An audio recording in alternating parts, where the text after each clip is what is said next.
estudio de Daniel, estudios selectos de Daniel.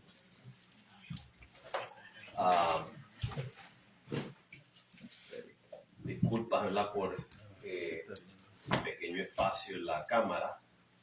Es que no tenemos el equipo hoy, cosas que pasan a veces. Pero es mejor tener algo que no tener nada, ¿verdad? Y tenemos, vamos a repasar un poquito, terminamos el capítulo 9 de Daniel, particularmente esos versículos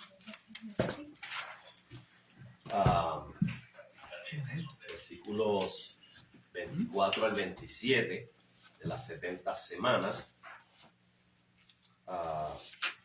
No sé si hay alguna pregunta en cuanto a eso desde la última vez. ¿Alguien se ha quedado con alguna pregunta, alguna duda?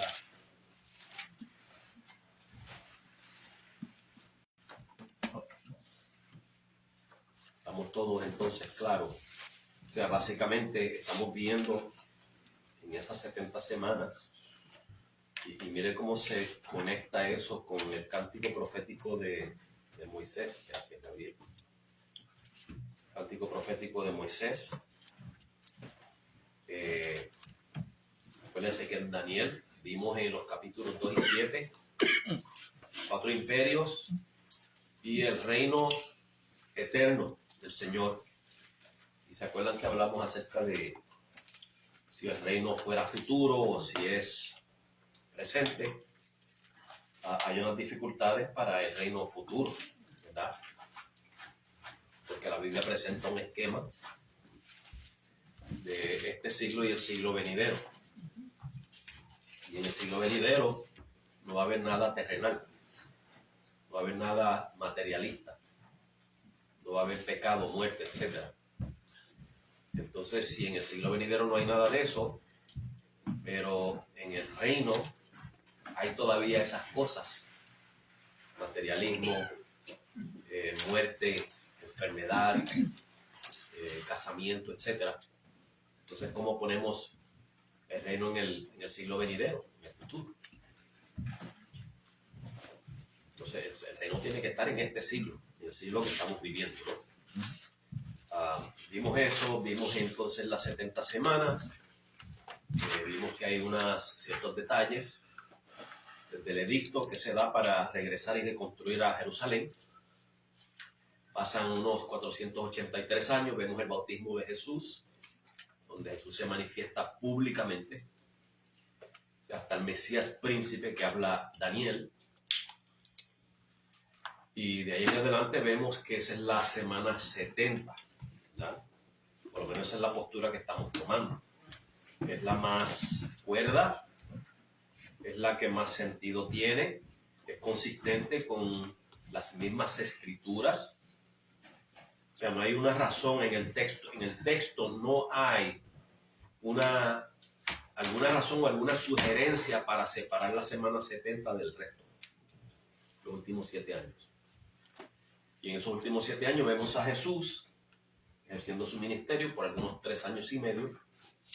Vemos entonces que el Mesías príncipe, como nos dice Daniel, es quitado, es muerto, hace cesar los sacrificios a los 3 años y medio, o sea, la muerte de Jesús, hace ineficaces, hace innecesarios, inútiles, hace cesar funcionalmente los sacrificios que ofrecía Israel.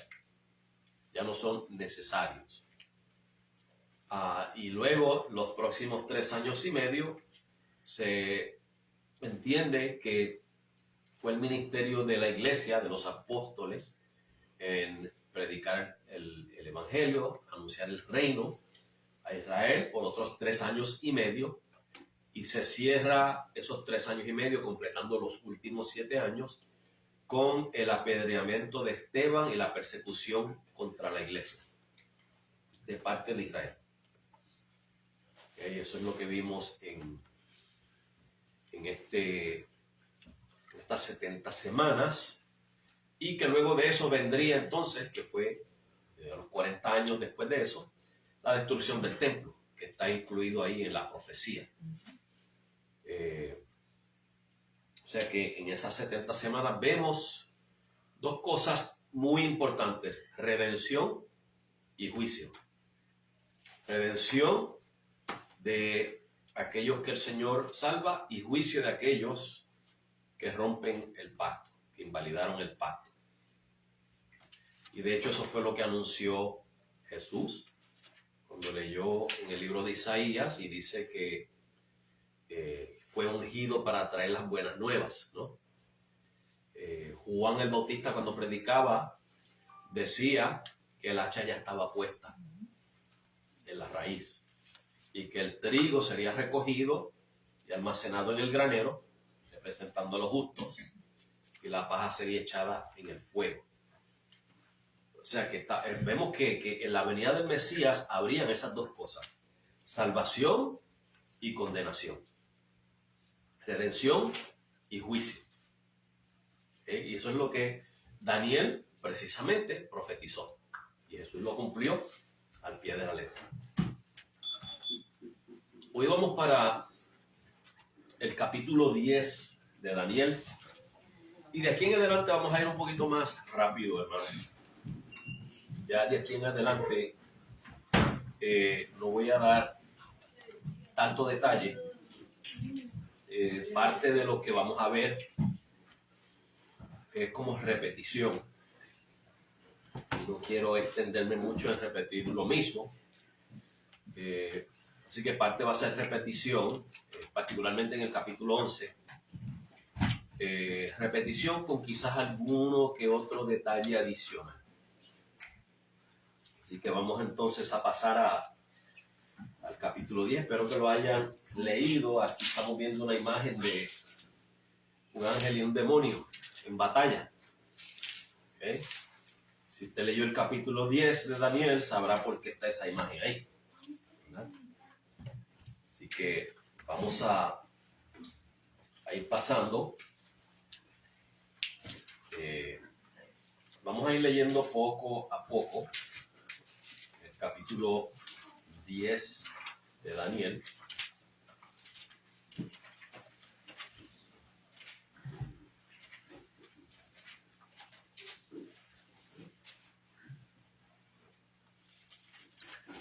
Y si leemos los primeros 3 versículos, dice: en el año tercero de Ciro, rey de Persia, fue revelada palabra a Daniel, llamado Belsasar, y la palabra era verdadera, y el conflicto grande. Pero él comprendió la palabra y tuvo inteligencia en la visión. En aquellos días yo, Daniel, estuve afligido por espacio de 3 semanas. No comí manjar delicado, ni entró en mi boca carne, ni vino, ni me ungí con ungüento hasta que se cumplieron las 3 semanas. Fíjense, hermano, que si usted observa en el capítulo 9, Daniel está hablando del primer año de Darío, hijo de Asuero. Ahora en el 10 retrocedió al primer año de Ciro. Estamos viendo porque hay que tener cuidado cuando leemos, hermanos, que el libro de Daniel no está siguiendo un orden cronológico, está siguiendo un orden teológico. Y por eso es que, hermanos, si no se pone atención a detalles como esos, ¿cuántos otros detalles están las personas ignorando y hablando teorías, hermanos, que no son bíblicas? Okay. Bien, aquí que estamos viendo, hermanos, vemos que Daniel está haciendo un ayuno parcial por un lapso de 3 semanas. Y lo que estamos viendo en el versículo 1, si usted se fija bien, es como un panorama general de la situación de Daniel. ¿Okay?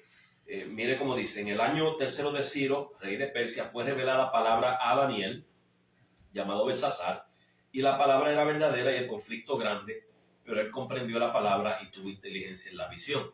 O sea, vemos ahí, hermanos, que hay como que mucha información, pero no hay detalles.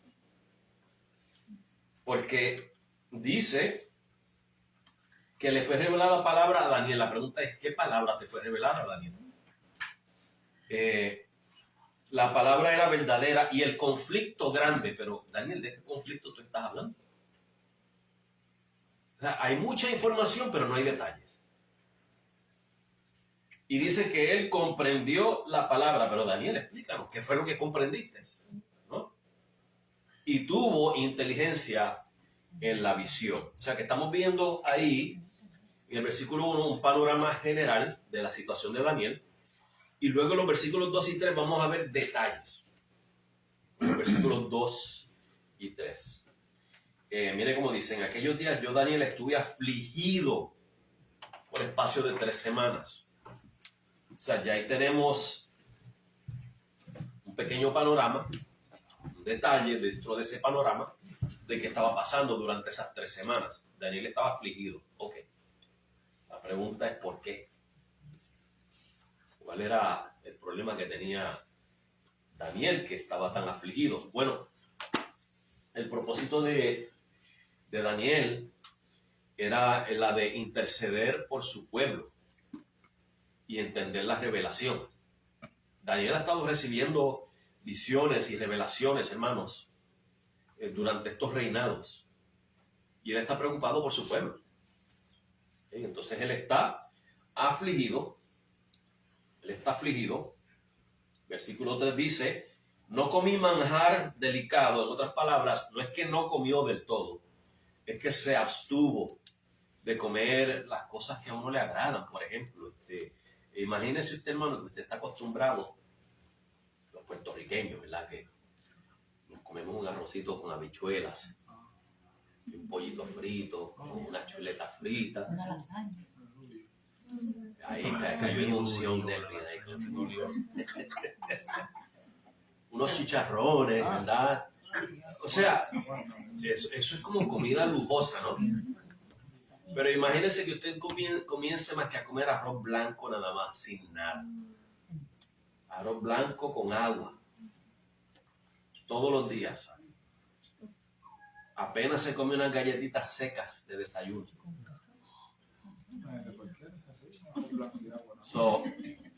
Esa era la situación de Daniel, hermanos. Él estaba en un ayuno parcial, pudiéramos decir. Dice que no entró en mi boca carne ni vino. Se estaba absteniendo de esas cosas. Ni me ungí con ungüento. Eso es los que se perfuman mucho. Daniel no se perfumó mucho. No se puso los ungüentos que ellos se untaban, ¿verdad? Cosas lujosas, ¿no? Y eso fue por un lapso de 3 semanas. Bien. Ahora, ¿qué podemos sacar de aquí, hermanos? ¿Verdad? Yo quiero aprovechar y sacar algunos principios prácticos para nosotros. Y en estos 3 versículos podemos aprender algo para nuestra propia vida personal. Los versículos nos enseñan que debemos de orar sin cesar. La Biblia nos enseña a orar sin cesar. Daniel estuvo 3 semanas orando lo mismo, hermanos, intercediendo por su pueblo, buscando entender las visiones que le estaban siendo reveladas. 3 semanas, hermanos. Nosotros vivimos en una sociedad, se le llama la sociedad microondas. Sabe que usted mete un plato de comida en el microondas y 1 o 2 minutos ya está lista la comida, ¿no? Esa es la sociedad nuestra. Queremos todo rápido. Y con la oración no hacemos excepción, hermanos. Queremos que Dios nos conteste rápido, ¿verdad? Esa costumbre que tenemos. Pero la Biblia nos enseña que hay que orar sin cesar, ¿no? Y yo quiero, hermanos, para que entendamos un poco y nos estimule esto a orar sin cesar. En la oración hay un misterio, por lo menos es lo que yo opino. Que hay un cierto misterio en la oración y se lo voy a demostrar por la Biblia. Vámonos a Efesios 1:11. quiero que vayamos a Efesios 1:11.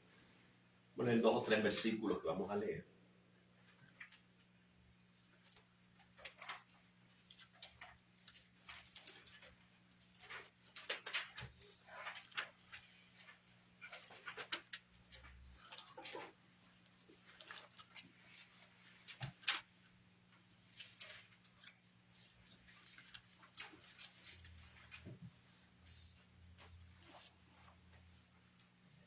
Miren lo que dice el apóstol Pablo, versículo 11. En él, o sea, en Cristo, asimismo tuvimos herencia.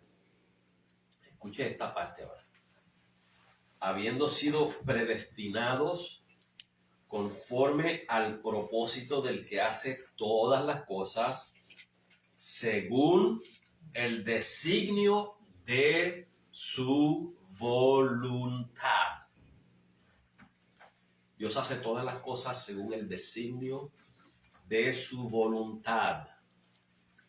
Y todos sabemos aquí, ¿verdad?, que cuando oramos tenemos que entender que en la oración hay que decir, Señor, hágase tu voluntad, ¿no? Según tu voluntad, Señor. Yo te pido, pero no hagas como yo te pido, haz según tu voluntad. Si lo que yo te pido está dentro de tu voluntad, así sea, Señor. Pero si no es tu voluntad, pues que no sea, ¿verdad?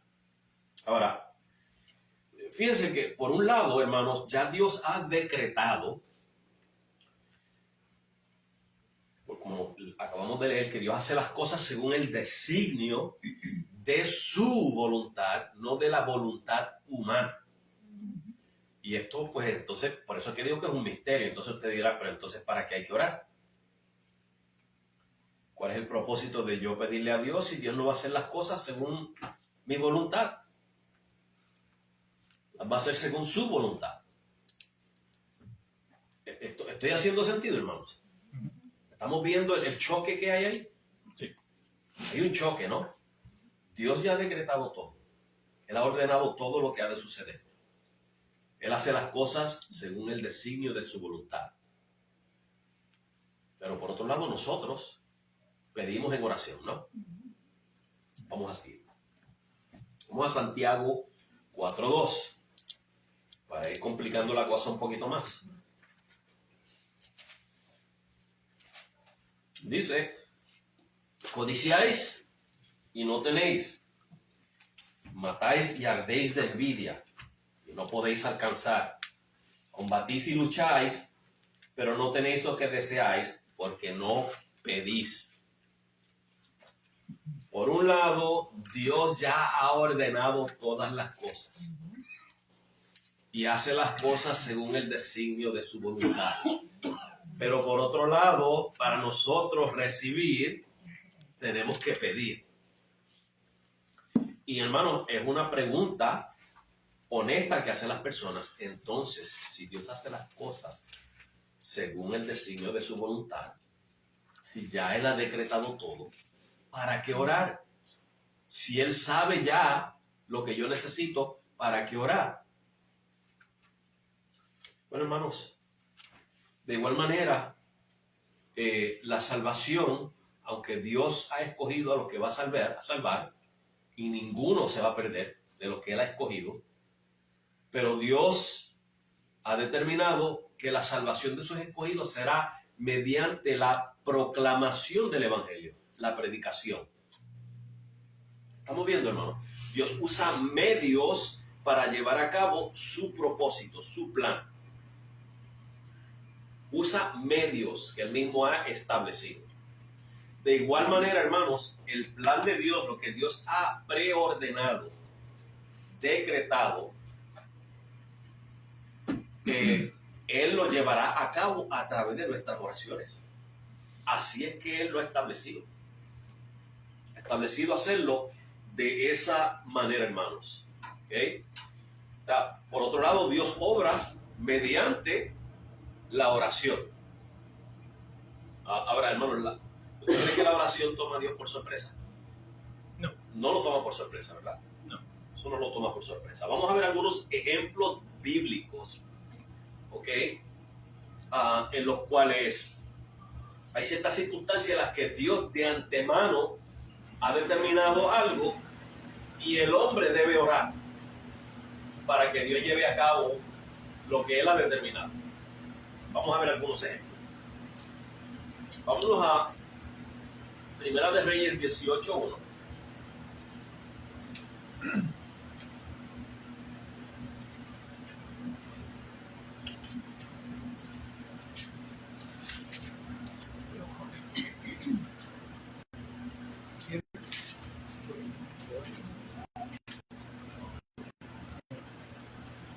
Miren aquí, hermanos, el profeta Elías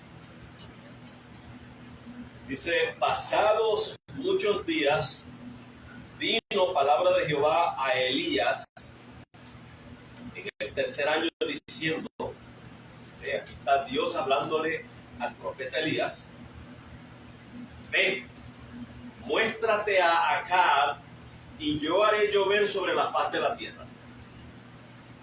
Ya Dios tiene determinado lo que va a hacer, ¿cierto, Padre? Sí.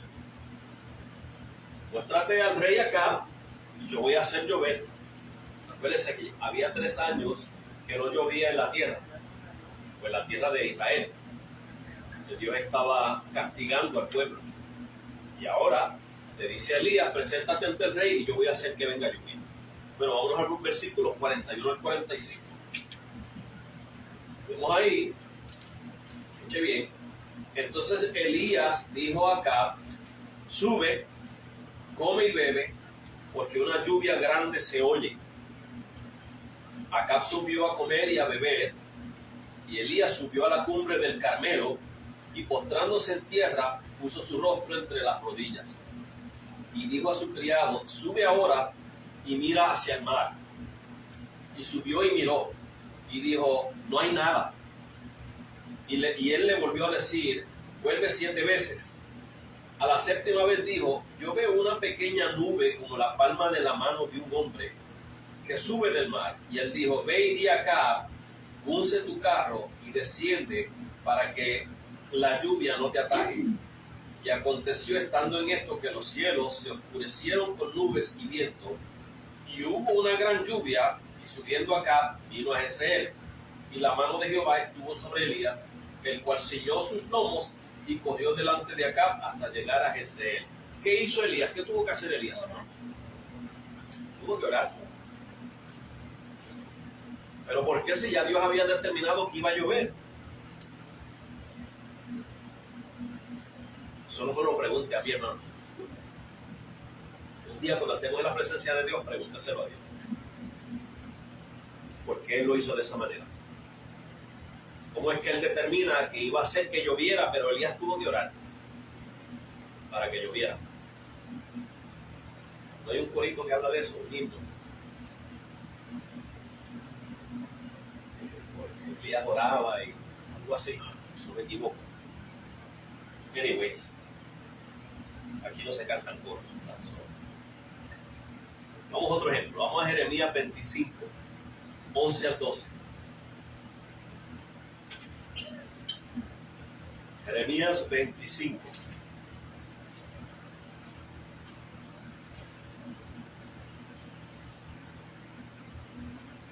Y para darle un pequeño panorama, este pasaje se trata de la profecía acerca de que Israel iba a estar cautivo por 70 años en Babilonia.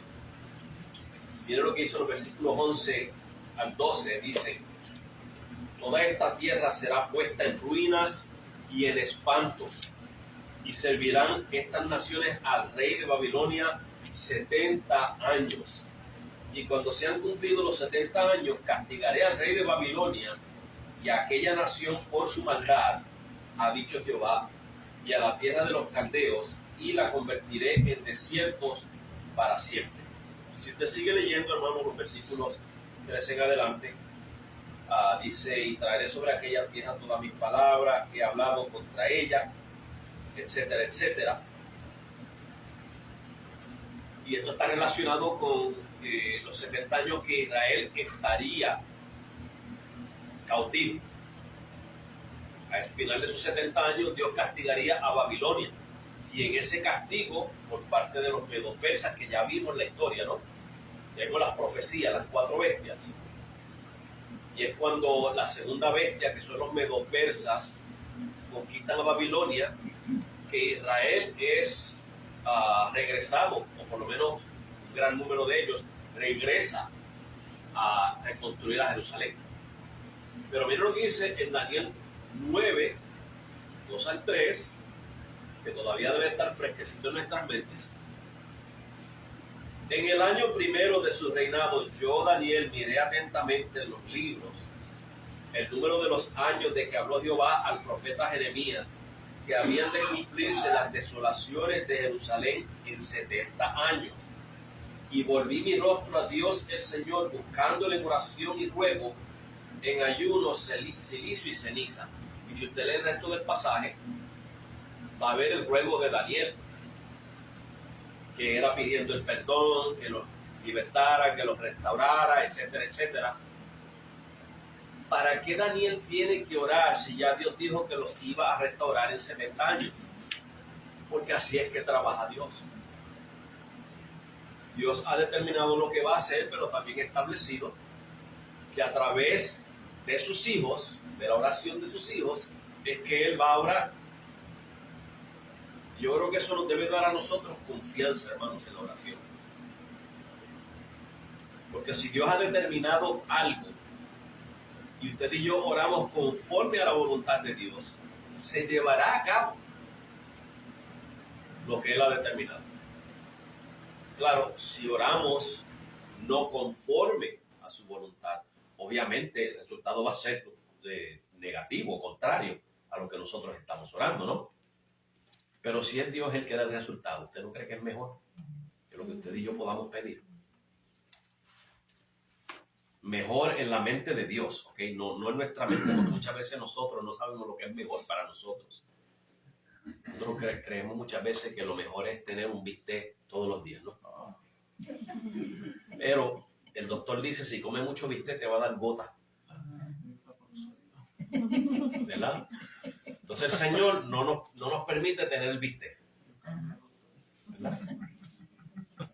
O sea que Él cambia de doctor y este muchacho.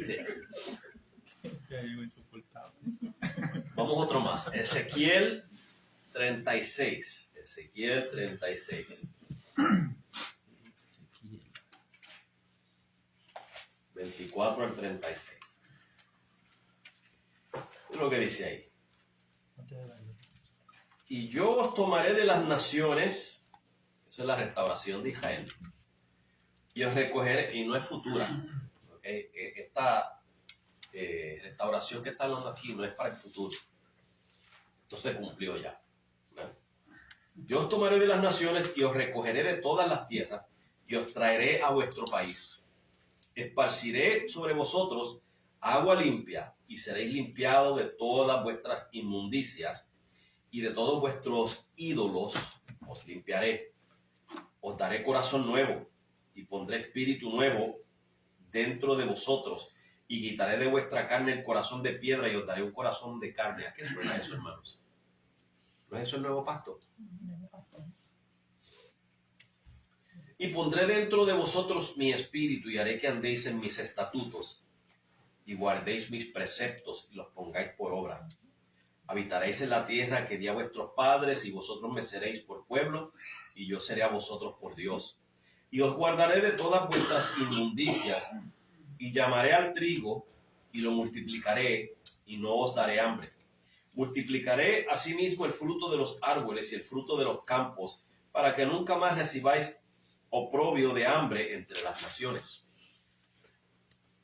Y os acordaréis de vuestros malos caminos y de vuestras obras que no fueron buenas, y os avergonzaréis de vosotros mismos por vuestras iniquidades y por vuestras abominaciones. No lo hago por vosotros, dice Jehová el Señor. Sabedlo bien. Avergonzaos y cubríos de confusión por vuestras iniquidades, casa de Israel. Así ha dicho Jehová el Señor. El día que os limpie de todas vuestras iniquidades, haré también que sean habitadas las ciudades, y las ruinas serán reedificadas, y la tierra asolada será labrada, en lugar de haber permanecido asolada a ojos de todos los que pasaron. Y dirán, esta tierra que era asolada ha venido a ser como el huerto del Edén. Y estas ciudades que eran desiertas y asoladas y arruinadas están fortificadas y habitadas. Y las naciones que queden en vuestros alrededores sabrán que yo reedifiqué lo que estaba derribado y planté lo que estaba desolado. Yo Jehová he hablado y lo haré. Ahí vimos lo que Dios ha determinado que va a hacer. ¿Estamos todos ahí? Miren el versículo 37. Así ha dicho Jehová el Señor. Aún seré solicitado por la casa de Israel para hacerles esto. ¿Qué está diciendo Dios ahí? ¿Qué quiere decir eso? Que yo seré solicitado. Que van a pedir, van a orar, van a pedirle. Dios determinó lo que iba a hacer, pero Israel tenía que pedirle. Hermanos, nuevamente, les dije hace un rato que la oración en cierto sentido es un misterio. Porque por un lado Dios decreta y por otro lado nosotros tenemos que orar. Es un misterio, yo no lo entiendo. Y mírelo de esta manera. Yo no puedo cambiar a Dios. ¿Usted puede cambiar a Dios? ¿Quién puede cambiar a Dios? Entonces, si Dios ha determinado algo, hermanos, muchas personas se creen que al orar ellos cambian el corazón de Dios. El corazón de Dios no cambia, hermanos. Dios es inmutable. Dios no cambia. Y que Dios no se adapta a nosotros tampoco. A María. Yo he escuchado a personas que hasta dicen que en las oraciones de Dios le gritan y le siguen. Y le dicen que tienen que dárselo porque según la palabra dice que tú tienes que pedir porque según tu pidas Dios te lo va a dar. Yeah. Y es como que es a la mala, me lo tienes que dar porque te lo están pidiendo. Y se creen que es un muñequito o algo así, como una vuelta mágica. Sí, no, Dios es el genio de la lámpara mágica de ellos. Sí. Pero no entienden que cuando nosotros pedimos, si Dios quiere que nosotros oremos, es porque también tenemos que depender de Él. Es una dependencia de Él. Exacto. ¿Sabes? Porque si nosotros nos ponemos a depender de nosotros mismos, no vamos a llegar a ningún lado. Pero tenemos que depender de Él y entender que Dios permite tanto que pasen cosas buenas como que pasen cosas malas. Él sabe del por qué. ¿Y qué tenemos que hacer nosotros? Tenemos que aceptar lo que Él diga, lo que Él quiera. Yeah. Como lo está explicando usted, que hágase su voluntad, lo que usted diga. Y sabe que hay personas que dicen, Dios me da todito lo que yo pido, exactamente como yo se lo pido. Así mismo me lo da. No sé, será en sus fantasías, en sus sueños, o yo no sé. Dios da lo que Él quiere, a quien Él quiere, cuando Él quiere. Y le quita a quien Él quiere, cuando Él quiere. O sea, eso de que Dios me contesta todas mis oraciones exactamente como yo se las pido. No sé tú, ¿no? Pues juega la lotería también porque te vas a pegar. O sea, fue que pegaste con la oración lo que ya Dios tenía determinado, sería eso. Pues juega la lotería de una vez que te vas a pegar. O sea, la gente se cree que Dios es una marioneta, un muñeco, o algo así por el estilo. Hermano, ¿tú ibas a hablar también? No, okay. Que está señalando que Dios es un sí. muñeco o algo así por el estilo, ¿no? Nelvin. Voy a hablar porque ni se quiere que yo hable. Varias cosas, si me da el tiempo, no son bromas. Lo que decía hermanita María. Está bien uno tener esa confianza con el Señor, ¿verdad? Con el Dios Padre por medio de Cristo. De hecho, el escritor a los Hebreos dice que nos acerquemos confiadamente. Bueno, dice en su contexto, le habla a su audiencia, ¿no? Sí. En principio, pues, podemos acercarnos confiadamente al trono de la gracia. Una cosa es ser confiado y otra muy distinta, ser confianzudo. Exacto. Entonces, exacto. Déjame usar esas dos palabras por los que no lo escucharon Sí. Una cosa es ser confiados en el Señor y otra cosa es ser confianzudos. ¿Ok? Tengan esas dos palabras en mente. Y lo que intento decir es que también las mismas escrituras en el Antiguo Testamento, Eclesiastés el predicador da un consejo muy práctico, y es que cuando te acercas a Dios, lo parafraseo, sean pocas tus palabras. Y acuérdate que Él está arriba y tú estás abajo. Por ende, no peques con tu boca. Y a veces, tendemos a caer en el error de que pues tenemos esa idea de lo que es confianza, la interpretamos, y yo le hablo al Señor y Señor, aquí estoy, y gloria a Dios, aleluya, y empezamos a orar. No nos tomamos al menos un segundo, prepararnos en reverencia de que vamos a presentarnos delante del Dios de toda la tierra. Por ejemplo, no podemos ir a una corte, entramos, pues aquí estoy, señor juez, porque estoy aquí. Espérate. Primero ponte de pie cuando venga el juez o la jueza y espera tu turno, y tú lo que te pregunta el juez. Y ni más ni menos, porque te va a mandar a la calle. ¿Ves? Entonces ahí es donde fallamos nosotros. Señor es mi papá, y olvídate, yo le hablo y está bien, puedes hablarle, pero de vez en cuando cállate un ratito, para que también él te hable, para que medites. Y eso está relacionado también a qué tanto nos acercamos a las escrituras. Te hablaba de Dios tiene el poder, Dios es soberano. La misma escritura enseña, el predicador nuevamente enseña, Dios da el poder o le entrega riqueza. Dios es tan soberano que le entrega riquezas a las personas, nos entrega riquezas a nosotros, pero no nos da el poder ni la capacidad para disfrutar de ellas. Mire cómo pudiéramos, ¿verdad? Creo que eso nos pone a rascarnos la cabeza. Porque Dios muchas veces permite que personas obtengan riqueza y luego se la ataquen a quien le place, trabajo para otro. Sí. ¿Ves? Y en ese sentido no debemos afanarnos a lo que hacemos. Está bien que todo lo que nos venga a la mano hacer lo hagamos conforme a nuestra fuerza, pero el problema es nuestra oración. Ya son las 8:30. El problema es nuestra oración. El problema de nosotros cuando oramos, podemos decirlo, ¿verdad? Se dice fácil, pues orar conforme a la voluntad de Dios. El problema es que tenemos nosotros, que no tiene Dios, por supuesto, es que la voluntad de Dios choca con la nuestra, o pudiéramos decir viceversa. Lo que Dios quiere para mí no es lo que yo quiero necesariamente, porque lo que Dios quiere para nosotros, como sus hijos, es que pongamos la mira, la mente en las cosas de arriba, que busquemos primeramente su reino y su justicia. Nosotros lo que estamos buscando es lo de aquí abajo. Y dijo Moisés en el Salmo 90, enséñanos, danos sabiduría de tal forma que sumemos, que contemos nuestros días y sumemos al corazón sabiduría. Pero nosotros vivimos como que no nos vamos a morir. Estamos aquí, la realidad es que estamos afanados, y sucede como la semilla en el camino. Por causa de los afanes nos enfriamos, nos alejamos y descuidamos y pedimos, damos gracias a Dios como la puede dar cualquier incrédulo. Gracias por mi casa, por el trabajo, por la salud. Amén, gloria a Dios. Eso lo puede hacer cualquier incrédulo, darle gracias a Dios. Pero anhelamos nosotros el reino de Dios, anhelamos proyectarlo, reflejar a Cristo. No, y hablo primeramente por mí mismo, para vergüenza mía, ¿sabes? No, realmente no. Ahí estimamos muchas cosas. ¿Por qué pedimos y no recibimos? No sabemos pedirle. Muchas veces el Señor nos enseña, pero no queremos, pues no nos interesa. La realidad no nos interesa tanto que se expanda el reino de Dios como nos interesa que Dios me dé mi casa, que Dios me dé aquel carro, que Dios me dé, dame ese trabajo, Señor, dámelo. Hasta lloramos, pero el reino del Señor está de ahí, sigue usando el pastor, sigue usando aquel, levanta al otro. Y pues, pero no le habla a nadie. Tenemos que alinear nuestras prioridades. Exacto, no hay prioridades, a la pastor. voluntad de Dios. Ese es el punto. No es que no pidamos tampoco por nuestras necesidades, porque obviamente tenemos necesidades, ¿verdad? Exacto. Cuando nos falta el pan o lo que sea. Pero nos olvidamos, como dice Nervi, que la prioridad debe ser el reino de Dios.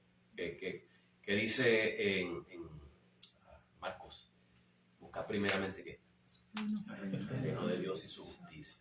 Lo demás será añadido. Lo demás será añadido. Cuando nuestra prioridad es el reino del Señor, honrar al Señor, dar a conocer el reino, dar a conocer a Cristo, proclamar el Evangelio, mira, todo lo demás cae en su lugar, ¿verdad? Y de hecho, hermano, fíjese, ¿qué más nosotros tenemos que pedirle a Dios? Dígame una cosa, ¿qué es lo que necesita usted? Dígame, ¿qué es lo necesario? Techo, Un techo, ropa y comida. ropa y comida, ¿no? Ahora, vamos a hacer una lista. No tengo la pizarra aquí, pero vamos a hacer una lista mental. Joana, ¿qué hay en casa? Dime. Lasaña.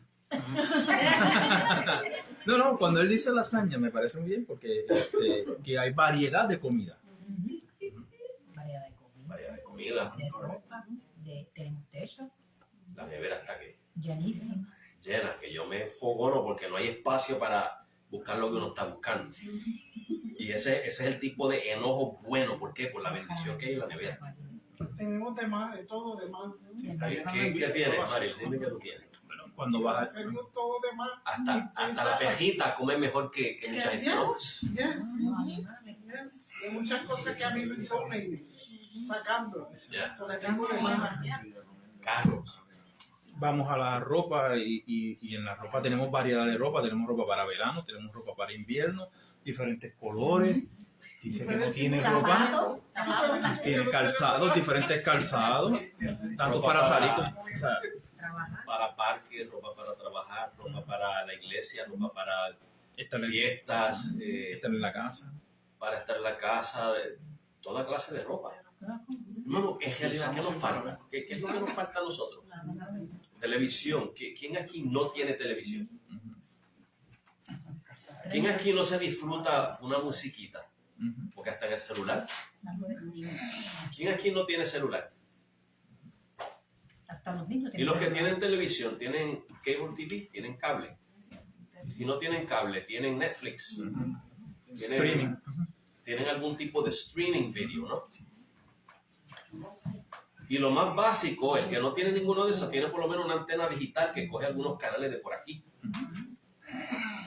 Mano, ni el mismo Salomón tenía los lujos que nosotros tenemos. Leas, hermanos, el libro de Eclesiastés para que usted vea todos los lujos que tenía Salomón, pero el esfuerzo que él tenía que poner para tener todo eso. Y usted y yo, hermanos, mire, salimos, trabajamos 40 horas, llegamos a la casa, nos olvidamos del resto y tenemos todo lo que hemos mencionado y mucho más. Entonces, ¿qué más tenemos que pedirle a Dios, hermanos? ¿No cree usted que es hora de poner el reino de Dios primero? ¿Verdad? Vamos a ver, hermanos. Vamos a seguir aquí. ¿Estamos bien con esto de la oración, hermano? Sí. Es una lección lo que estamos viendo aquí. O sea, hay que orar. Hay que orar. El tiempo que se tome para obtener lo que estamos pidiéndole a Dios. Claro, siempre y cuando estemos pidiendo conforme a su voluntad, porque si estamos pidiendo por caprichos, si estamos pidiendo por cosas innecesarias, por lujo, o sea, por cosas, hermanos, que en realidad no necesitamos, puede que jamás en la vida Dios nos las conceda. Pastor, Posible. y otra cosa que a veces Dios puede contestar esas peticiones, pero no sabemos cómo. Me refiero, por ejemplo, he leído personalmente el libro que le había dicho, Los locos por Jesús, los testimonios de muchos mártires a lo largo de la historia, que es de la voz de los mártires, de hecho, ellos tienen ese libro. Y viene a la mente un creyente que deseaba que las personas acudieran a Cristo, que se convirtieran, y él sufrió por causa del Evangelio y fue mártir. Después de su muerte, esa petición fue contestada. Muchos por causa de su testimonio, musulmanes quedaron impactados de una forma que siguieron en masa. Exacto. Pero él no vio eso. Bueno, es otra cosa que Dios puede contestar la petición, pero no como nosotros esperamos. Exacto. ¿Okay? Por ejemplo, usted le puede decir al Señor, Señor, dame riquezas. Y me recuerda la anécdota, que si fue verdad o no, no lo sé, pero es una anécdota bonita, de un hombre que vivía en la pobreza, entre comillas. Y entonces alguien de acá de los Estados Unidos lo fue a ver, a visitar. Y le dijo, pero ¿cómo tú puedes vivir en tanta pobreza? Y yo, pero ¿qué pobreza? ¿De qué pobreza tú hablas? Sí, mira, todo este valle que hay aquí, todo esto, yo camino todo eso. Y en los montes por ahí me meto y traigo toda clase de frutos. La lluvia moja mis flores. Cuando me quiero bañar voy al río, me baño ahí. Y siguió diciéndole todo lo que tenía hasta que el hombre de los Estados Unidos dijo verdaderamente que el rico eres tú y el pobre soy yo. Que a veces no tenemos la visión para ver lo que Dios nos ha dado, hermanos. Lo esperamos de una forma y Dios nos lo ha dado mucho mejor en otra forma, ¿verdad? Bien, vamos a los versículos 4 al 9. Versículos 4 al 9. En Daniel, capítulo 10.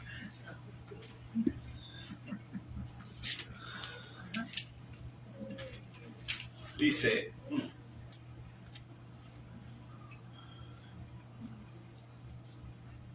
y el día 24 del mes primero estaba yo a la orilla del gran río Hiddekel, y alcé mis ojos y miré, he aquí un varón vestido de lino y ceñidos sus lomos de oro de Ufaz. Su cuerpo era como de berilio y su rostro parecía un relámpago y sus ojos como antorchas de fuego y sus brazos y sus pies como de color de bronce bruñido y el sonido de sus palabras como el estruendo de una multitud. Y solo yo, Daniel, vi aquella visión y no la vieron los hombres que estaban conmigo, sino que se apoderó de ellos un gran temor y huyeron y se escondieron. Quedé pues yo solo y vi esta gran visión y no quedó fuerza en mí, antes mi fuerza se cambió en desfallecimiento y no tuve vigor alguno. Pero oí el sonido de sus palabras y al oír el sonido de sus palabras caí sobre mi rostro en un profundo sueño con mi rostro en tierra. Hermanos, que Daniel ve aquí un ángel y la descripción de ese ángel es muy parecida a la descripción de Jesús. Vamos a Apocalipsis 1, del 12 al 15.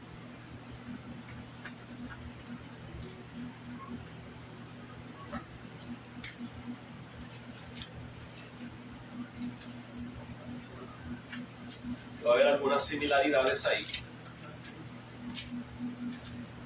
Mire cómo dice: y me volví para ver la voz del que hablaba conmigo, y vuelto vi 7 candeleros de oro, y en medio de los 7 candeleros uno semejante al Hijo del Hombre, vestido de ropa que llegaba hasta los pies, y ceñido por el pecho con un cinto de oro. Su cabeza y sus cabellos eran blancos como blanca lana, como nieve, sus ojos como llamas de fuego. Algo parecido, ¿no? Y sus pies semejantes al bronce bruñido, refulgente como en un horno, y su voz como el estruendo de muchas aguas. ¿No es esa descripción parecida a la que leímos aquí en Daniel 10? Dice que su cuerpo era como de berilio, estaba vestido de lino, ceñido sus lomos de Ufaz, rostro parecía relámpago, ojos como de antorcha de fuego, pies como de bronce bruñido, parecido, ¿verdad?, a lo que leemos en Apocalipsis. Y algunos hermanos creen que esta es una manifestación de Cristo, una cristofanía. Pero miren lo que hizo en versículos 10 al 14. Vamos nuevamente en Daniel 10. Y aquí una mano me tocó e hizo que me pusiese sobre mis rodillas y sobre las palmas de mis manos. Y me dijo: Daniel, varón muy amado, está atento a las palabras que te hablaré y ponte en pie, porque a ti he sido enviado ahora. Mientras hablaba esto conmigo, me puse en pie temblando. Entonces me dijo: Daniel, no temas, porque desde el primer día que dispusiste tu corazón a entender y a humillarte en la presencia de tu Dios, fueron oídas tus palabras, y a causa de tus palabras yo he venido. Mas el príncipe del reino de Persia se me opuso durante 21 días, las 3 semanas que estuvo orando Daniel. Pero he aquí Miguel, uno de los principales príncipes, vino para ayudarme y quedé allí con los reyes de Persia. He venido para hacerte saber lo que ha de venir a tu pueblo en los postreros días, porque la visión es para esos días. Este ángel está hablando con Daniel y dice que le tomó 21 días en llegar, porque el príncipe de Persia, recuérdense que Pablo le llama a estos espíritus principados y potestades, porque son príncipes sobre una región, ¿no? Y ese príncipe de Persia se le estaba oponiendo a este ser espiritual que vino a hablar con Daniel. Pregunta: ¿este ser espiritual tiene las cualidades de Cristo? O parecidas, por lo menos, según vimos en Apocalipsis. Algunos creen que ese espíritu era Cristo, una aparición, una manifestación de Cristo. Pero digo una cosa, hermanos, eso le suena a usted coherente. Que el creador de los ángeles, Cristo, haya encontrado resistencia de un demonio. ¿Qué le parece, hermanos? ¿Usted no cree, hermano, que Cristo puede en cuestión de... ¿No tiene Jesús autoridad sobre los demonios? ¿No mandó él a salir la legión de aquel muchacho y le pidieron permiso para ir al hato de cerdos? Entonces yo no puedo comprender cómo ese espíritu que viene aquí a Daniel, simplemente porque tenga algunas similaridades a Cristo, que sea necesariamente Cristo. No creo que Cristo sea impotente, que necesite la ayuda del ángel Miguel. ¿Qué usted cree, hermanos? Yo personalmente no creo que sea Cristo. Porque Cristo tiene autoridad sobre los demonios. Ahora, hermanos, Él tiene autoridad sobre los demonios. Este ángel no pudo contra el príncipe de Persia, sino que requirió ayuda de Miguel. Entonces, hermanos, al parecer, porque hay otra alternativa, otra explicación, no tiene que ser una manifestación de Cristo. Es posible que sea normal que los ángeles puedan reflejar la gloria celestial, que Dios los haya hecho de una manera que refleje la misma gloria de Dios, ¿no? ¿No le crees un poquito más coherente? ¿Verdad? Miren, vamos a Lucas 2.9. Lucas 2.9. Por lo menos este pasaje que vamos a leer, pues nos ayuda a respaldar lo que acabo de decir, que los ángeles pueden reflejar algunos aspectos de la gloria de Dios. Miren Lucas 2.9. Dice: y he aquí se les presentó un ángel del Señor, eso fue a los pastores, y la gloria del Señor los rodeó de resplandor y tuvieron gran temor. ¿Quién se presentó a los pastores? ¿Dios o un ángel? Un ángel. ¿Y qué los rodeó? Un resplandor, la gloria del Señor. Al parecer, hermanos, ciertos ángeles han sido dotados de tal manera que pueden reflejar ciertos aspectos celestiales, la gloria celestial. Miren Hechos 12.7. Vamos a Hechos 12.7.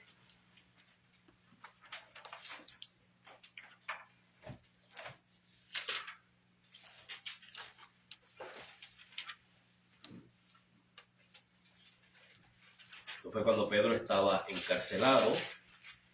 El ángel lo libró libró de la cárcel.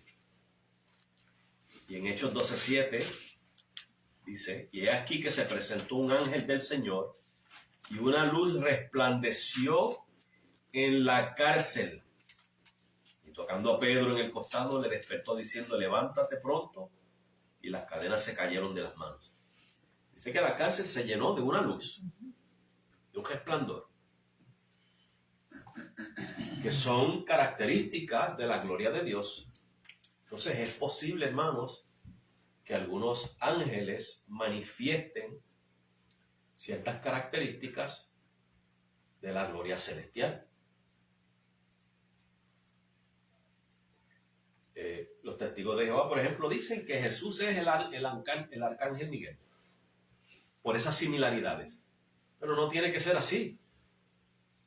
El hecho de que un ángel tenga ciertas características que se parezcan a las de Cristo no quiere decir que ese ángel es Cristo. Un ángel puede reflejar características de la gloria de Dios, si así Dios los ha dotado. Resplandor, apariencia como de fuego o de piel de bronce bruñido, o que su voz es como montones de agua, etcétera. Es posible que Dios les haya dado cualidades a los ángeles que muestran esa gloria de Dios. Y si los hombres tiemblan ante un ángel, ¿cuánto más deben de temblar ante la presencia de Dios? Y hoy día tenemos gente que hablan todos los días con Jesús ahí en la mesa, se sientan a tomar café con Él, con el Espíritu Santo, para que le dé el mensaje del domingo por la noche. O salen a tirar nieve afuera con Jesús ahí, Jesús cogiendo en la nieve y haciendo muñequitos de nieve. Literalmente, hermano, personas que dicen esas estupideces.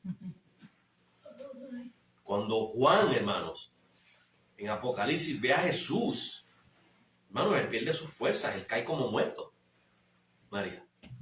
Eso último que usted dice me puso a pensar porque tengo una persona conocida que me estaba comentando hoy mismo que una vez estuvo orando en su cuarto y que Jesús se le apareció y que estaba parado en la cama y que dice que le dio los rotos en los pies, que le dio todo el cuerpo completo y que la cara era como si fuera como un sol.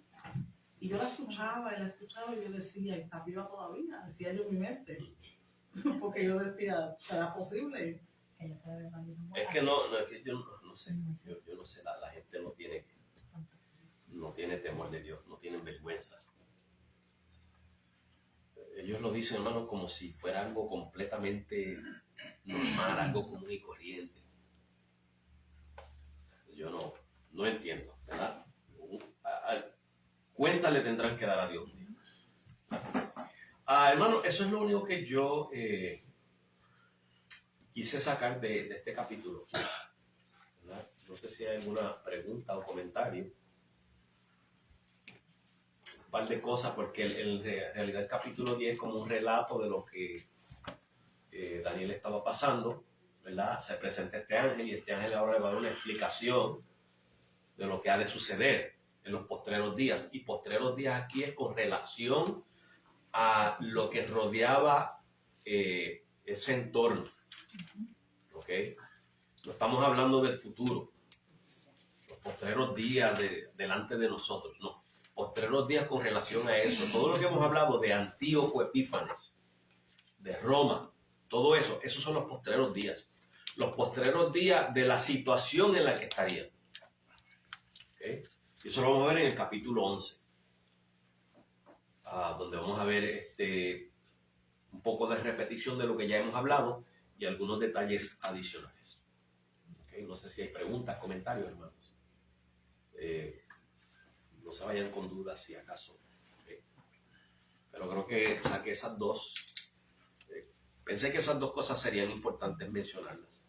La oración, hermanos, y no confundir cada vez que la Biblia menciona a un sujeto espiritual con ciertas características, confundirlo con Cristo, porque no es necesariamente Cristo.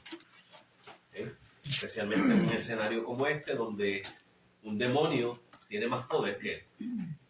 Lo puede resistir y al punto donde necesita la ayuda de otro ángel para poder llevar a cabo su misión. ¿Okay? Y que no es un relajo esto de estar viendo ángeles y viendo a Dios y qué sé yo. La gente le gusta estar con esas cosas. Ellos todos los días hablan con Dios ahí cara a cara y se sientan a la mesa con él y todo, dicen ellos. Dios se acuesta en la cama con ellos, los carga al hombro, los abraza. Ahí salió Gigi Ávila diciendo una vez que estaba caminando con Jesús a la derecha y María a la izquierda, y que María haciéndole monerías a Jesús a ver para llamarle la atención, y Jesús mirando para el frente, no miraba la cara de María. Eso son charlatanerías, hermanos. Yo no sé cómo tanta gente cree tanta fantasía, hermanos. Y perdonen la expresión, pero son necedades. Como si Dios se fuera a poner con esas cosas. Sí, hermano. Yo no sé si ya está en el cielo o no. No lo sé. Pero ¿sabes qué? Una persona que hace ese tipo de blasfemia, si está en el cielo, es que la gracia de Dios, hermano, sobrepasa el peor de los pecados. Eso es lo único que puedo decir. Bueno, hermanos, que Dios les bendiga. Vamos a hacer aquí. Perdonen los que no saludé, no tengo el celular porque no teníamos cámara. Tengo a Alicia. Bendiga, Alicia García, tengo Wilmer Saltarín. Wilmer, Dios te bendiga, allá en Colombia. Ajá. Nilda Crespo. Ana Nilda, Dios le bendiga. La familia Galíndez. Hermano José, allá en Texas. Y ellos habían escrito algo, pero no se ve. Sí, básicamente. Y Vanessa Rossi. Vanessa, me imagino que es de Argentina, ¿verdad? Dios te bendiga, Vanessa. Allá con Milei. Ok, pues nos vemos entonces. Dios les bendiga a todos.